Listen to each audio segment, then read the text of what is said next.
Guys, good evening. So, paano natin i-adjust yung brake natin sa board mat?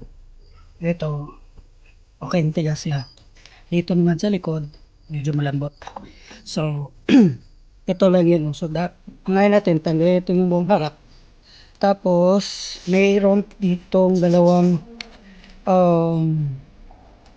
cable. No? So, itong cable na to, ito yung sa front brake, kasi yung nasa likuran, ito yung sa reverse. So, paano natin higpitin itong mga brake natin? So, first of all, ilogin lang natin itong lock nut. Ito yung lock nut niya. Ilogin lang natin ito 12mm. Ano lang to siya. Tapos, kung gusto niyo higpitin yung front brake, clockwise lang siya. Ganun, clockwise. Kung gusto niyo naman i-loosen a bit, so counterclockwise lang. So, kay counterclockwise natin, guys. Yan, counterclockwise yan. So, counterclockwise. So, pansin nyo, sobrang lambot na.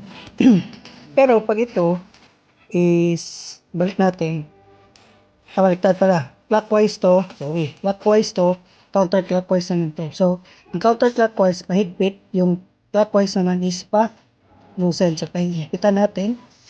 Counterclockwise. Huwag masyadong higpit kasi delikado, no? Lalo na sa mga boardman natin is takaw, disgrasya yung harap. So okay na yan sa akin, okay na to. So pag medyo okay na yan yung play, ilalak na din natin to. Yan, lock na natin itong nut niya para hindi na siya ligo. Yan. Tapos i-higpitan natin ito ng 12mm na socket. Okay? Ayan, sa atin, okay na to. Yung sa likuran naman, ganun lang gagawin. Okay. So, paano tayo maka-access dito? Paano natin yun, kung makita nyo sa baba, may lock nut din yun. Try ko zoom yun. May lock nut, so kailangan natin luwagin yun. So, pero kaso ang problema is mahirap siyang walang space. No, kasi ito naman sa kabila nakaharang. So, ang gagawin natin, guys, is tatanggalin natin to. Yan, ito. Tatanggalin natin tong bolt na to. Ito, yan. So, tanggalin natin yan. Pause ko muna. Ang size naman ito, guys, yung sa ito is 13, yung sa baba naman is 12. So meron akong wrench na 13.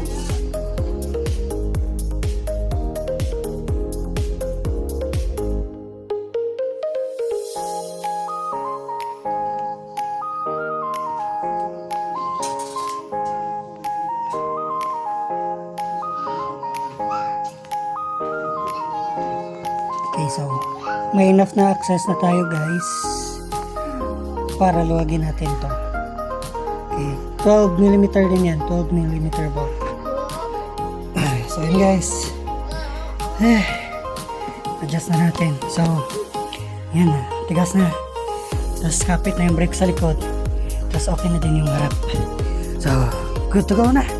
So gawin natin is i-lock natin yung nut doon, no? Tapos ibalik natin kung ano yung nasa harap. Yun lang, guys, bilis lang. So follow and subscribe lang.